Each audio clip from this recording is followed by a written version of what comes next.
ધારી તાલુકાના છલાલાના મીઠાપુર પર વિસ્તારમાં આજરોજ અયોધ્યાથી ભગવાન શ્રી રામની અક્ષત કળશ યાત્રાનું છલાલા મીઠાપુર ખાતે ભવ્ય સ્વાગત કરવામાં આવ્યું, જેમાં નગરપાલિકાના પૂર્વ પ્રમુખના નિવાસસ્થાને પૂજા અર્ચના કરવામાં આવી તેમજ રામધૂન સાથે મહિલાઓ દ્વારા સ્વાગત કરવામાં આવ્યું હતું।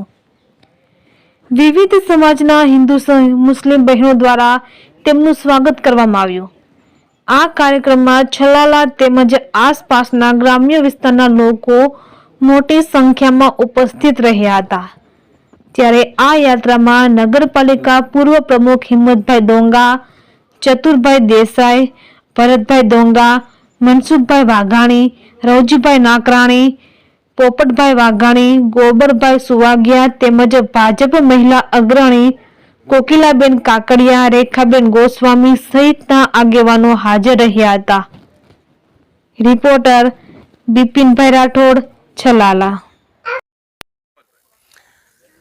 હિંમતભાઈ ડોંગા, છલાલા નગરપાલિકા પૂર્વ પ્રમુખ।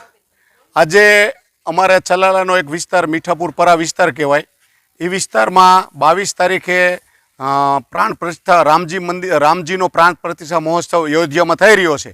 એ નિમિત્તે કળશ યાત્રા છલાલામાં આવી હોય અને અમારા વિસ્તારમાં આજે ઘરે ઘરે જઈ અને કળશ પધરાવી અને અયોધ્યામાંથી ચોખા આવ્યા એ ચોખા પણ ઘરે આપી અને પત્રિકાઓ આમંત્રણ પત્રિકાઓ આપી અને બધાના ઘરે જઈ અને આજે બહુ ઉત્સાહભેર આજે જે 500 વર્ષ પહેલાં જે રામ મંદિરનું નિર્માણ થવાનું હતું તે અત્યારે નિર્માણ થઈ રહ્યું છે 22 તારીખે। એ નિમિત્તે ઘરે ઘરે બહેનો ભાઈઓ ઉત્સાહભેર તમામ ઘરે જઈ રહ્યા છે અને